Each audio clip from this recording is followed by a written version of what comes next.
What was it? And what was it? What was it about this reactor that made you think that it didn't exist technologically? Well, it was I actually have to back up because there were some briefings that I read before that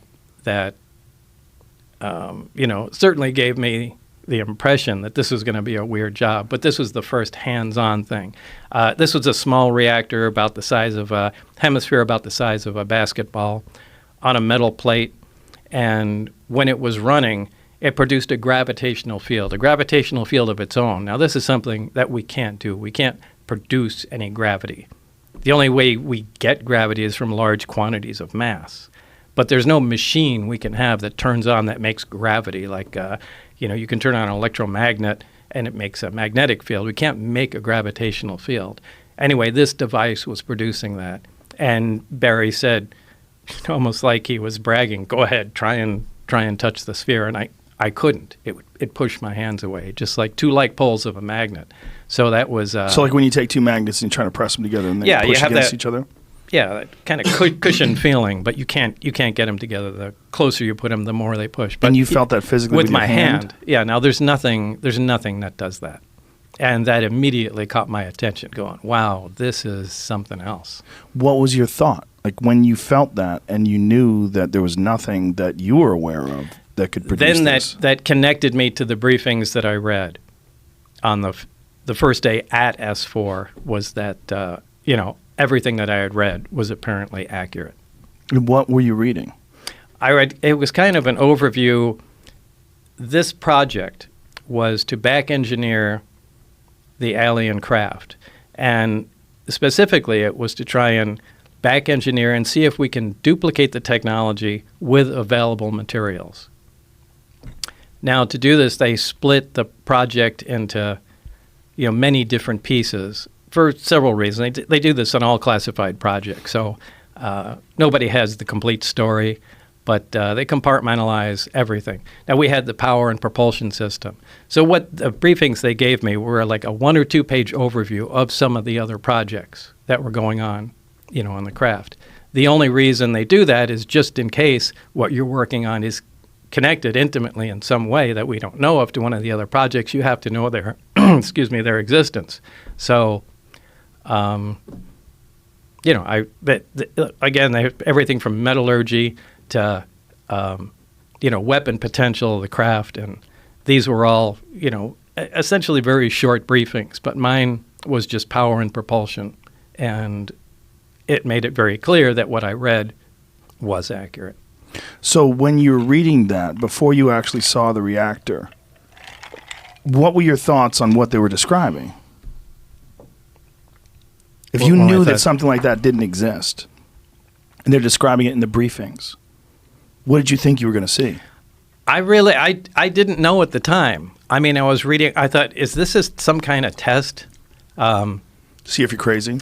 Well, not to see if I'm crazy, a lot of times they'll take in real high security jobs. I mean, they'll intentionally insert nonsense into them. Whether it's to confuse the fact or if for someone was to leak it out, they would carry that information along and know where it came from. So I read through the documents, but, I didn't know if this was, part of some kind of test or, or what, or was it potentially realistic? I mean, I really didn't consider it being all that possible as far as being the actual thing that I was going to work on at the time. How did they turn it on? The reactor? Yeah. The reactor can be turned on or turned off in a lot of different ways. The way Barry showed me it, the hemisphere is removed. There's a small tower in the middle. When you put the hemisphere on, the reactor activates. The reactor shuts down. It's load sensing. So if there's no load on the reactor at all, it shuts down. When there's a load present on it, it starts up again. Load meaning?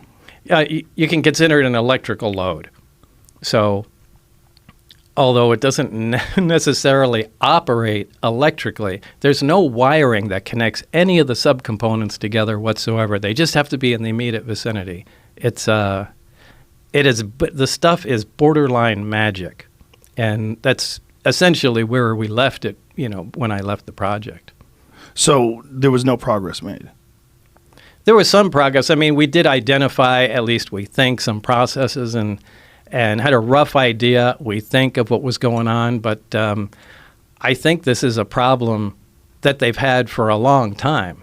And, I was replacing somebody that Barry worked with prior to me. And I think there was some horrific accident that I didn't have a whole lot of information on, but, Barry alluded to that. A horrific accident, like where someone died, or? Yeah, where somebody died. Because they were trying to tamper with things or figure out how something worked? Yeah, the reactor in particular. But yet he let you touch it. Yeah, I think what they were trying to do was cut into one. Oh, now Jesus. they had more than one there, and that was supposedly there was an unannounced nuclear test, and that's what it was. At the time, remember, they were still doing underground nuclear tests at the test site. But from what I understand, according to Barry, there was an attempt made. Now, this must have been a pretty desperate attempt because it's not a very scientific process to analyze something that way. But it looked like they used a plasma cutter or something like that to cut into an operating reactor. How many of these things did they have? They had nine craft altogether. I only got hands-on with one of them, so I can't really say how the others operated. Did you see the other ones? Yeah. At one time, and only one time, the bay doors between the hangars were all open, and I could see all the way through. And were they all exactly the same? No, they were all different. Different shapes? Yeah. But they were all from somewhere else? Yeah, absolutely.